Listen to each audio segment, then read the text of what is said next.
Let's go. Okay. Morning, everyone. Normally, this fella is running around the county with his hair on fire. Today is early voting day, and Yes. everywhere in the state of Tennessee, I don't know, there may be others There, who there are could like be. us. There could be. I've not been told, but Yeah. it could be. I remember I've been talking about early voting. We were doing some stats, but Gary Miller, who is our administrator of elections, Yes. how many years has it been? This August will be 9. Yeah. 9 years. He knows what he's doing. Do you remember in history not having early voting? No. No. I mean, I've been involved in the electoral process since May of 1982 in Grundy right. County and everything. Right. And no, I've not seen it. I don't recall it. Um, Speaking with Donna Basham, or she relating story to Karen Brawley, who is It's been there absolutely forever excellent, and a day. excellent. She's I don't know where I'd be without Karen. know. She's just. But she said, she tells Karen, says, yeah, oh yeah, I remember that. But when she said didn't say that she remembered it happening, but she remembered that it has the possibility of happening when you don't have a any contested races. There's nobody that's going to be eliminated because of that election. They're going to be their results of this May primary. Will everybody that's on it will go to the August general, so the state legislature looked back and said, and here's the other funny thing about that. The state legislature has decided that they will pay for this election. Wow. And so the county is not going to be out that, and we're being diligent as we can to keep up with any expenditures, any receipts that we have that are involved in this election, so that they can turn around and give the money back to the county that we spend. So a lot of our budget for this 26 year is going to come back to the county because of this election. And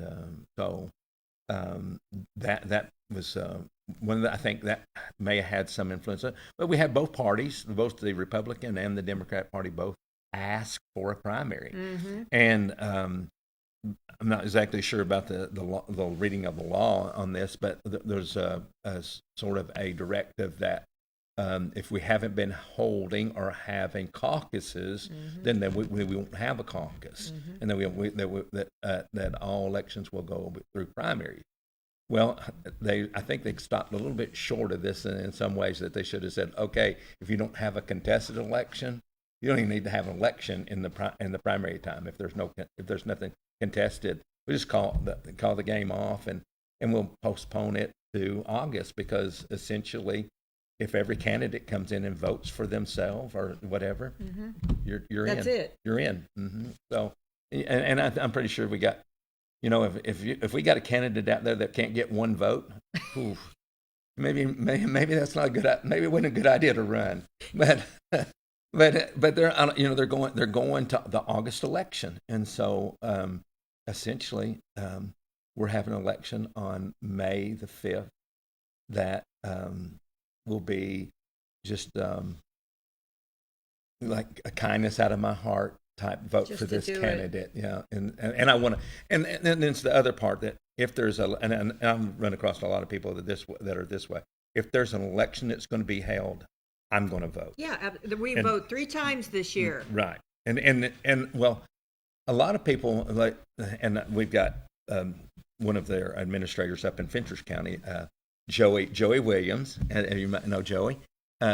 He's got badges that Stephanie and I said, and he's due to give me a bunch of them that says I'm voted for, and it's somebody who has paid the ultimate price, or who has given their life or time to preserve the opportunity for us to vote. And so they don't. There are a lot of people that have that opinion and feel so very strongly about voting that they will vote because someone gave their time, their life, their means to preserve our Constitution for us to vote, and they feel so strongly about that. A great number of people that I've run across is, well, I vote most of the time because what has happened that's kept our country free and strong, and then even in this case, when there's not a decision that's going to be made by the candidates that are there. People are saying, I'm still going to vote because that's my right. And it is, I feel so very strongly about voting that I'm going to vote. And so that they're going to take every effort to vote. Well, I would never, my dad in heaven look down on me if I did not vote. I mean, most of us were raised by veterans or someone who had served at a certain age. And it's been drilled in our head. Right. Forever. And it appears, and I'm going to kind of dovetail all of this, so bear with me. We were also talking about the gold, that you got. Anna Dallas Dudley Award. Yes. Third year in a row. Speaking of raising the next generation to vote. Yes. Yeah. And getting, the school is kind of, this is into the third year. The school is getting very much behind it and appreciative of it, that we're getting all the students that are in the high school that could vote in this primary, as well as some of them that we'll get pre-registered for. Their numbers are their registration is not in the system just yet. But as they turn 18 and they get ready to go to the August election, they will be added into that. And you can do that for the fact that if you've read voter registrations, it's will you be 18 on or before this date. So if you waited. Let's say the August election is August 6th, and your birthday is August 5th, and you waited to August 5th to register, you wouldn't get to vote because you got to vote. You got to register 30 days prior to. So we get a lot of people who have not yet turned 18, but we hold their voters registration to the time that it's customarily something when it's very close, so we can add them into to vote. And matter of fact, I think and one of our students that was in high school, his birthday is August the 5th. And then we vote on August 6th. So he will be, and so he's qualified to. And we will have early voting in August, and so he would be able to early. Yeah. So now it's just the primary, the and it's only every 4 years. Wait, hold on. No, I mean we would have probably school board elections in 2 years. Right? We vote every. My budget that I get has an election in it every year. See, just like this budget for this year, the 25-26 will take in this election. Right. Okay. And then next 2 elections, the August and November, will be in the 26-27 year. Okay. Okay. And so when 27-28 comes back around, I'll have another primary, and then so every year I have to budget for sometimes. The next budget will be the budget for 2 elections, and then but this year was just 1. But getting back to the Anna Dallas Dudley Award, yes, the students are really getting behind that. We usually try to get two girls and 2 boys to be representatives to represent the Grundy County and trying to get everybody registered to vote, and they do a great job. It's getting I think more and more, I tell them, I said, look, if you get ready to go to college and you want to put this on your resume, I said, those who are in the acceptance that look at your all your qualifications, they like that. When they see that you've been part of politics or you've done a civic duty or you've done something like that, I said, your acceptance goes way up. Yeah, sure does. So they all see that Miss America type thing. They're like going, I want to cure world hunger and I want to do all that, these different things. But when you say, "Hey, I've actually helped. I've helped with an election. I've been an election official. I've done these things," that shows your civic responsibility, that you take it very seriously, and that you never know where it may go to. Locally, they may be the next sheriff. They may be the next county court clerk. They may be all the different offices that are open there. They may step. This might be a means for them to step forward and start. They're putting their foot on the journey of being a politician or being a office holder. You just never know. And it's a career path. A government service sure is a career path. And it is and it's a lot of times, and this goes those that are on the school board particularly, it's a very thankless job. Bless them. So very thankless, about, and really, I wish that we could become a little bit more tolerant to each other and a little bit more understanding of the fact that it's like going, well, you may not, even though you think you might always have the answers to everything, you may not have all the answers to that, and you may, listen to somebody else's side and listen to it, and like I say, don't just hear, but listen to what that person is saying, because what they're projecting may not seem important right at the time, but 3 or 4 years down the road, they're like going, "Oh, I see, I kind of see where that person was coming from on that."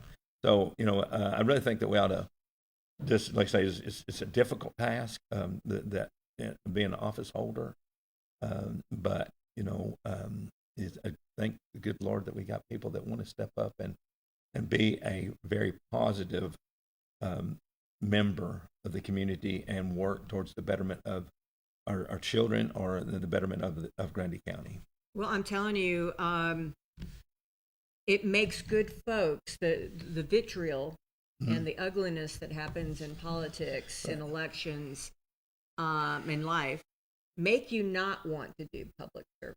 Yeah. Like good people, like, oh, why in the world would I want to do that? And the visit with Secretary of State, one of my favorite people in politics, Trey Hargett. Oh gosh, yeah. I've never attended or done anything that I did not pass by or come through Trey Hargett, and Trey, I'd say, "Thank you, Gary, for being here." And so I mean that he's just. He's human, and some things that you may not always agree with, or he may, he does think, but you will never find a more, and I think our youth leadership that have always gone up there will not find a better person to represent the state of Tennessee than Trey Hargett. Is great person, and I've seen several secretaries of state over my tenure, you have. and I'm going to tell you that he's top. He's the very top. Well, I mean, Tennessee's number one in election integrity. How many years in a row? We are 4 years and into the 5th year right now, and that's an independent survey. It's not done by any particular party or anything. There's an independent group out of New York that makes that determination. They look at all the election processes throughout the United States, and they've deemed for 4 years now that Tennessee is number one. Because Trey's serious. I don't think that there's the SAVE Act that everybody's concerned about and everything. I don't know that it goes beyond much more than what Tennessee already does. I don't think so. I mean, you're already approving your citizenship, and we ask you to provide a driver's license, a photo ID, then a signature that's on that we can compare that you are the person you say you are. And because voting is a citizenship thing, and if you're a citizen of the United States, and you're going to make the decisions that are going to help to provide this country with a leader that's going to represent your area. It needs to be the citizens of this country. And if you're not a citizen and you want to stay in this country, become a citizen. Right. That's all there is to it. I mean, we're very, very open about that. And there's a lot of immigration. There are good reason for them to be the way that they are, or for laws to be the way they are.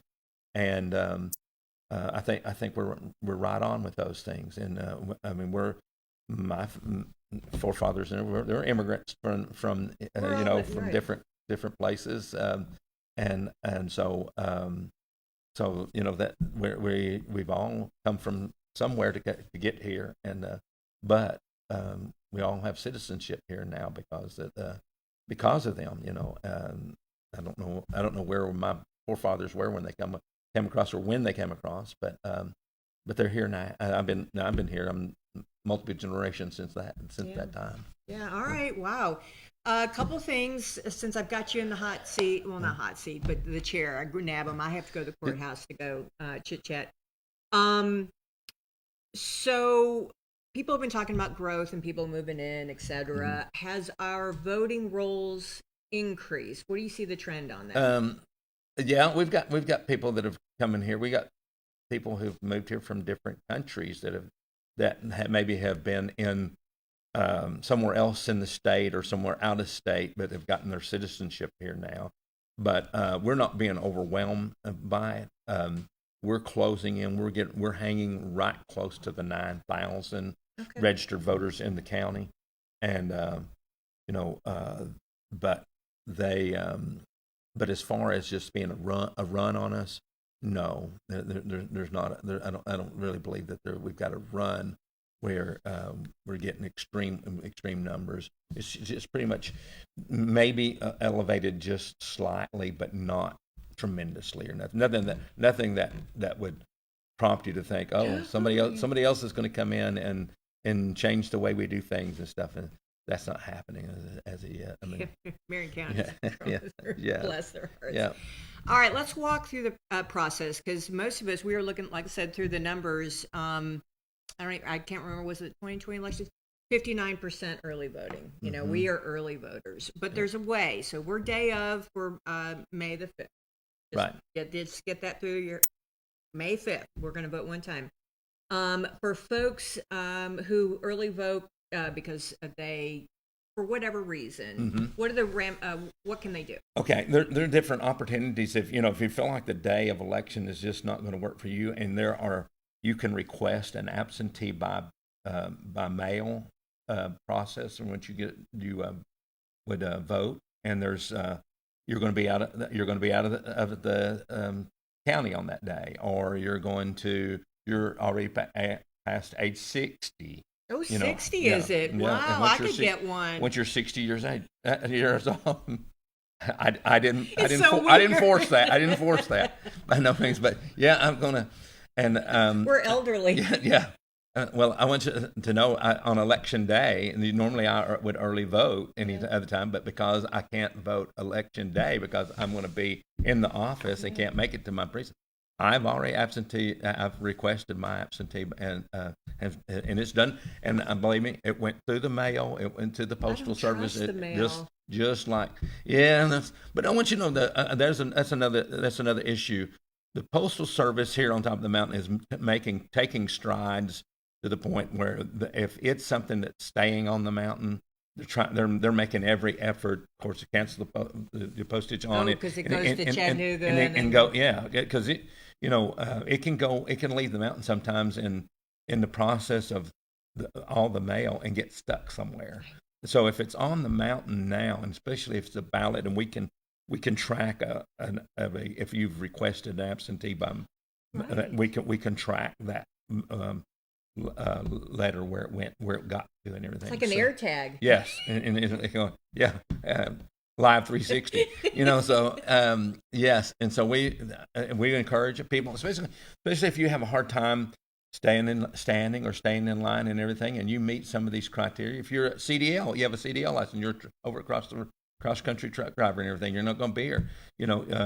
All we ask is you put your CDL license number on there and present it to us, and we'll send you an absentee by mail ballot so that you can vote from home and put it in the mail. That's one of the things that some people don't understand. Sometimes they think, well, I can just drop it off at the courthouse.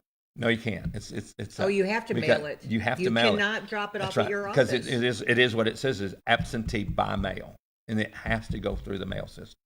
And once you know that they do a great job keeping up with how many, like going. There's a traction, when it comes to Altamont, and it comes in, the postmaster in Altamont keeps up with every ballot that comes through. Oh, my goodness. Not by name, but just the number. Right. And so if we had an outrageous number of absentee that voted by mail, and they go back and said, you voted 400 over here, and well, we only had 275 to clear the postal service. Where are those other votes? See, that's just another means of showing that it can be followed. So we could drop it off at the Altamont post office. That would make me feel better, because I mean, if it goes straight, if they're keeping track. Lisa Mullins is a great postmaster there in Altamont. Yeah, she's just like going, okay, and you drop it off. She cancels the stamp and everything on it and puts it over here in my box right then. So, but it's been recorded, and then she turns around and pulls her clipboard up over here and marks another ballot that's gone through for the day. Yay! Yeah. All right. So something you didn't know. Something you didn't know about that. I always learn something from you. You know that. All right. So how long do they have to request an absentee ballot? Good question. And I think that is up till like 5 days before the 5 election. days I think before election. Karen's probably wringing her hands right now, like Gary, you gave the wrong information. But it's closing in. I would say if you're going to do it, the sooner the better. Sooner But better. Yeah. but here's the thing about the state of Tennessee, we have to have it. We have to have it by election day. So it's, We don't go past election day unless it has a postmark on it. Now, if it has a postmark on it that says it was in the Postal Service, we have up to 2 days after that. But hold on, let me make sure I'm telling this right. Did they change But that?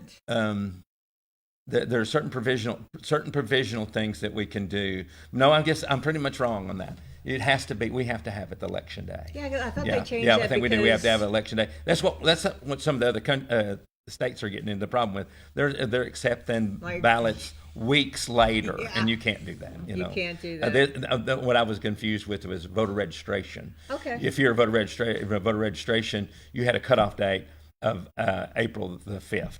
Okay. Okay, and so if you had a postmark on it that said it was April 5th, but we didn't get it to the 7th, we could still back then we could still register you, but no, we actually have to get the ballot by that day. I think that's fair. Yeah. We don't get a But no, we do ton. count. We do if we have provisional ballots Okay. that are cast that day, but for some reason, let's say person didn't have their driver's license, and they didn't have so we put you on provisional, and there are different reasons for putting you on a provisional. That you're still allowed to vote. But you got to provide the documentation that says that who you are, like driver's license. You can go get a copy of your driver's license. You come back by, and we have we count the provisional ballots as they qualify after the time of election. That's why on election night, and we very rare. And I think the provisional ballots at one time, I don't think we've ever got over 10 that that I can ever remember. But if that's why the votes is not certified that night, and for the possibility of a write-in, but a write-in now it has to have if say if a person is going to stage a write-in campaign, they have to come to my office, fill out a document saying that they will accept if they were the ones that won, if they won that. Position that they would accept it, and so we didn't have any of those. So any write-ins right now would just be cost to. I mean, they would be added into it, but to no gain. You know, you would just be listed. You know, there would be a list. Yeah, it would be it would just say it was this many write-ins for this section, but to null. Do they have the same? What kind of deadlines do writing candidates have to have before an election? Like they get just a little bit longer to make that decision, but it's passed now for the primaries. It's passed. Okay. For right now, so okay. they couldn't do it. They couldn't do it in the primary. Okay. Another thing that comes up now that we let's say half of our folks early vote, and they have no idea where their precinct. Mm-hmm. Because you always early vote. You're either in Tracy or you're in Altamont. Yeah. So now you have to go to your precinct. Right. You got a card. Right. You got your voter's registration card. And like I always tell everybody whenever they come there, I said, that is another form of ID. Mm-hmm. So if you ever have to, it's a legal document that if you have to tell somebody this is where I live at and everything, they also have on there where your voting precinct is on that card. Mm-hmm. If you don't have that card and you can't find it or you don't know what it is, and you're not sure where you actually voted, call my office. Mm-hmm. And just call, and we've got you. Just takes just a few minutes, and we look you up on it's in we have a computerized system that accounts for every registered voter in the county. We quickly can look it up and say, yep, you voted. You're Tracy City, and you voted Plainview. Is where that's your voting precinct for that. Do we have nine or 10 precincts? We have 10. 10, that's right. 10 precincts. Uh-huh. Yeah, and so a good number right now. But that's the thing that if they were to do, and there has been legislation that's talked about doing away with early voting, and I'm like going, no. I don't, because you got some people that feel like that the vote is only good if it's on that day. But what would that do? I'm like, well, I would probably have to either put more voting machines in those 10 precincts if we went back to just voting on election day. And Oh, it that'd be just and crazy. I just think that that's a I don't think it's ever going to pass. Why would they But want? even Why? What's right, the reason on getting rid of early voting? I, I really don't know. I don't know the idea behind that type of legislation. Why you'd want to do that? I mean, look. I mean, um, it would impact us for sure. But could you imagine what No, Rutherford County, Davidson no, County, no. Hamilton County, all those that would do? It would uh, everything pretty much would come to a standstill. Absolutely. Everything, because I mean, as an employer, if your employee says, "I need to leave to go vote," you can't hold that against them. That's right. They, They're allowed to go by and law, vote they by have the law. option to the right to go vote on election day. So May 5th, if you're working, Hmm. Yeah, you can tell your employer, "I've got to go I've vote." got to go vote, and he can't stop you. No, He could. nothing. He made like Matter of fact, you can get in big trouble for really. standing. Yes, for standing in the way of your right to vote. And Do you get like a that's half and this. day or? We even have if you're have been in you're in jail, but have been arrested, Okay, but you have not been before a judge to be convicted, and you're just in even jail. if your crime could be considered a felony, Okay. but you are not convicted felon yet. Your right to vote is if you don't have a list of felonies already on you, you can request to vote in the jail. And I've actually been over and done that Have you with really? yes with multiple people that are incarcerated in the jail because they're not a convicted felon. So I cannot take their right to vote away from them Oh, because they're incarcerated. Because as we all know, you're innocent until proven guilty on amen. anything. Yeah. And so that case happens if you got people that are in the jail, and their rights cannot be taken away from them until the law is applied to the point where they're a convicted felon. And it could be a situation where they might be a convicted felon. We've even had candidates that were arrested and were being tried on felony cases. Well, a deal was placed before them. They were given an opportunity for a deal by the judicial system. They said, okay, these may have been felony accounts, but if you'll agree to such and such, we'll make it a misdemeanor, Mm. which a misdemeanor does not prevent you from Mm. voting. So, I mean, that has happened. It's happened in this county before, where a person, everybody think, well, they were felon. Their charges were felony. Well, their charges probably could have been a felony, but you got to go through what the court system finally made their final decision was, and if they were not convicted for those felony counts, they were reduced to a different level. Plea deal. Then they're not. They can even run, as a candidate because they were not convicted as a felon. They were convicted of a misdemeanor. So if you can get your voting rights back, right? You as a felon. Citizenship now. You have to.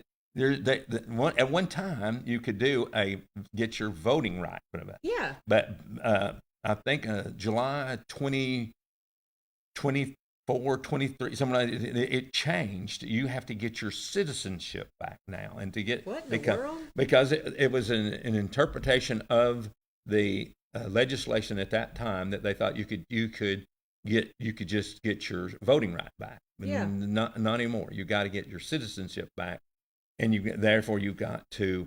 And it was the same way before getting your voting right back. If you were a judge, if there was a judgment against you, that had to be you had to pay for that. You had to make all of the financial situations there agreed. You have to pay anybody you may have harmed, that the judgment was against you.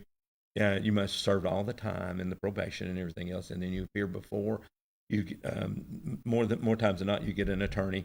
They appear before a magistrate that then they review and they see what kind of person that your history since that time. You got no other anything, and then you get your citizenship.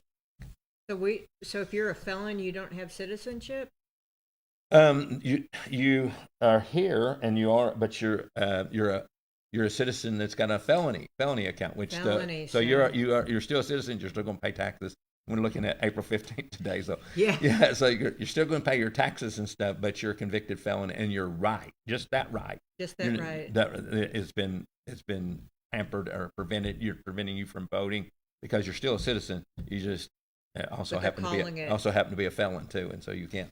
Your right to vote has been taken away from you. Because you can't have a gun? Gun right? As far as I know of, if you're a convicted felon, you cannot have gun possession with you. I would say there's probably a very likelihood that you could probably own a gun, but as long as it wasn't in your possession. But I don't know why the reason you would want one, but maybe you're a collector, but Sure. But you couldn't have it in your possession. It'd have to be somewhere else, somewhere that would not. And of course now we're getting out of my expertise. That was just like a rabbit hole. You're out of my expertise now. So but I would say that if you're a felon, that part is true, that you cannot be a possessor of a gun. Yeah, I remember there's two things that back when you could get your voting rights back, which is not anymore, it's citizenship, which I'm going to have to look into that because I didn't know that. That's it. All right, what question have we not asked? So we got May 5th. You've got the Republican, I think there's 13 candidates in the Republican primary and one in the Democrat primary. None of them are opposed, so they go to August 6th. That's right. And August 6th holds all the independents who chose not to go to a party. Yep. So I was looking over, the biggest races are, of the county races. Are the biggest. Sheriff being the biggest one. Sheriff is the biggest. Yeah, you have five candidates vying for one position in the August election. That's why I feel like there's going to be a great turnout in August, because August is going to that's when the decision is going to be made. Absolutely. This August is also your state primary, and a lot of decisions are going to be made that time too in August for you're going to have all your different seats. The governor's seat governor's going to be a huge our U.S. Senate I'm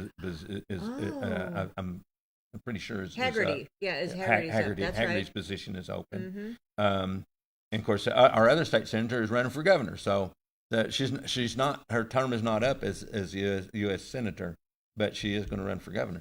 But there are lots of different things that are happening in in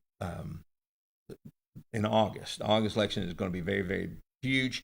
And one of the things that we're contemplating, a few months ago we had a compromise in our security when we had a person come into the courthouse with a toy gun. Well, the courthouse has taken, and the sheriff has taken great measures to try to prevent anything like that from happening again. And so you now have to be screened to come into the courthouse and everything. So we're kind of looking at some options, and I'm a little old school at times. I can remember standing when we were on the August election out in the party afterwards. In the courtyard waiting for the returns to come in. And I'm like going, maybe in August, if the weather's permitting and that we're not under some cyclone that's coming, then we might have the returns on a board and out in the outside of the courthouse. That's a great idea. And have a little band, Yeah, and I think I remember standing. It was almost standing room only all the way around. I remember when Fritz Mays come out and he'd put the numbers on the board and everything. This was like the '82 election, I think, at that time. Then I was just very, very interested in elections, but I wasn't on the board then. But the atmosphere was just great. The people watching the returns come in. Well, I love it. Because we're all. It's just this. I could see different groups would come out there and put up a food truck, or Sure. say the Sell some I'm ice cream. gonna get the mayor in trouble now right now. Like, going to have all these different things on the courthouse lawn. Football will be time football just prior before it starts. Yeah. Great money maker. It's like going, hey, come over and buy a hot dog from the football team, Just or make it a yeah. party. I'm like going, and I'm just saying that it could be the on August the 6th. It could be a fun night. I love that idea because I do. I mean, us nerdies celebrate all elections, good, bad, all of it. It is a celebration of being an American. Yeah. And I love that idea. Yeah, and then if the candidate that wins on August right there say, free hot dogs for everybody. I'll pick up the tab. I'm going to be this position. I'm like, when I'm putting words in somebody's. This could be big. I'm putting words in somebody's mouth right now. Like going, and but sell out to these, and I would hope that it would be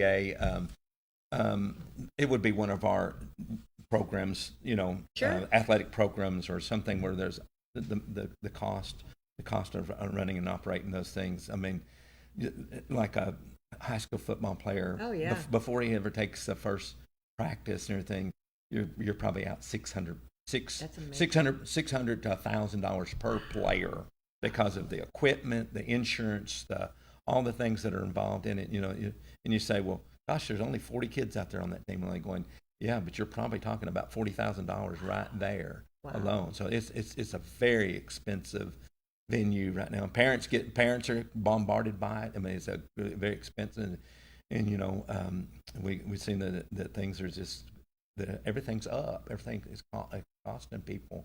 So if there's some way that we could help buffer that a little bit and help with that burden, it would be great. I love it. All right. What am I missing, Gary? I know. May 5th, election day, and if you need to vote absentee by mail, call my office, make your request. You can do it by just calling. You can call the office, and we'll put you down right then that you're going to vote absentee by mail. Can you pick up an absentee ballot at the office? An absentee ballot? Right now, you can actually go online to Grundy County .net, okay, and look under the offices and organizations. Look under Election Commission, okay, and you'll see my picture there. Of course, and look under there, and have items out over to the left. It'll just show your polling places that you can go to. It'll show all all 10 different polling places. It will also show you a sample ballot, and so you can copy that and print it. It's printable, and you can have your sample ballot, and you can start looking and see who's running, for this primary. Okay. And we'll do the same thing as we get closer to the August election. Go back and do the very same thing. Look under Grundy County.net and pull it up, and you'll see the absentee ballot there. It should be in the paper, and the paper is going through some changes, trying and changing time, but it will be there before we have May the 5th, and so it's what is that, April the 29th or something, I think. That's right before, it's the Thursday before that. The sample ballot will be in the paper, and so you get a look at all the candidates, all the positions, all the things there. And the same thing holds true. We're bound by law to do those things so a person can be an informed voter. And the thing is, you can take your absentee, if you got the absentee ballot that is there, it's also going to be showed up the same way on the voting machine. It's going to have whatever is on the top of the list of this absentee ballot will be the very first office that will be. So there's no jumping around back and forth. But if you had the absentee ballot in your hand and you done mark how you wanted to do, but you went to early voting or whatever you want to do when you were voting on the machine, you could take your absentee ballot in and go, yes, that's the person I want to. Yes, that's the person I want to vote for. And then you fold it back up and put it back in your own pocket. You don't leave it. We have people that are working there are going to see it and like going, hey, they're going to give you the invitation to take it with you first, and then the next thing is going to be in the garbage, because we don't want nobody influencing somebody else how to vote. We want people to vote their own conscience as how they want to vote. And so 100 feet rule, is it 100 feet rule? 10 when you're in the polling place. Okay. When you're in the polling place, it's 10 feet from where you're the next person in line to the voting machine you're supposed to go to. And then 100 feet is how far you can from the door of the precinct to the first advertising sign. Okay. And you cannot have a candidate sign cannot be within that 100-foot mark around there, or no one can be giving you cards or accosting you or not, I want to say but approach Sometimes you. it happens. Yeah, it does. But approach you to give you a card or anything like that. If they're inside, they got to be outside of that 100-foot mark. There then. And you can't wear T-shirts with a candidate's name in the voting precinct. No, you can't. And you'll be asked to either excuse yourself and return to a position and or turn the shirt inside out. Inside out. I'm sure you've had that happen. Poll watchers. You can do a poll watcher. You have to. If you're going to be a poll watcher, you've got to. You have to come and get a approval. You have to let us know with up to 2 days. 2 days before. Prior, yeah, and you can be there to represent a candidate. You can be there to represent the party, and then and when we talked about having these, there was the members of the party who represent the Democrat and the Republican. They sent a letter to my office and called for them. This has been some 180 something days ago. You know that they asked for a primary, and so that's why we're having one. Is because each party, the Republican Party and the Democrat Party, both asked for a primary to be held. And so when they make that, they've asked for that to happen, then we hold the primary because they've asked for it. And that's why we're holding it. It's because the party has asked for it. It's the same thing holds true with the cities. The cities will send, and we send it out to the cities. Their election comes up in November. We send it out to the cities now, and they will turn around and petition our office again. We want you to hold the election for our municipality. And we say, okay, the day that we're going to do it is going to be November 3rd, I think is this year. And we're going to hold each of the municipalities as they request us to do so. Can't we have Monteagle go to you? Can we move Monteagle's jurisdiction to you, please? Yeah, well, you're going to have to do a lot of moving for one thing. But no, they're in Marion County. Their city hall is in Marion County, and as you know, the city hall before was in Grundy County, and we did have it there. I know. But now the city hall is in Marion County, and we've got we're one of a very few of election commissions that have to we have to send our results to Marion County, and then what little section there is of Franklin County that's in Monteagle has to send their results to Marion County as well to get the positions that are being sought for at that time, whether it be a alderman or whether it be the mayor or whatever. It could even be and that also brings us to another important one. In November, I believe it is, there are going to be amendments to the state constitution. What? Yes, Ooh, amendments to the state constitution. So those who are registered voters that are going to get a vote, you're going to vote on amendments to the state constitution. Wow. Yes, and so do you know how many? I think last word I had, I think it's 3. There are 3 different amendments. And it's a huge process to go to get on that. Wow. And looking at, and I did, now that one of those things you make yourself aware, but then you forget about what it's all about. But I've forgotten exactly, but it is very important. It's an important measure that people are going to be involved in. It's in the November election. Wow, Gary, so much. It's a big year in your office. office. It is. It's a great year.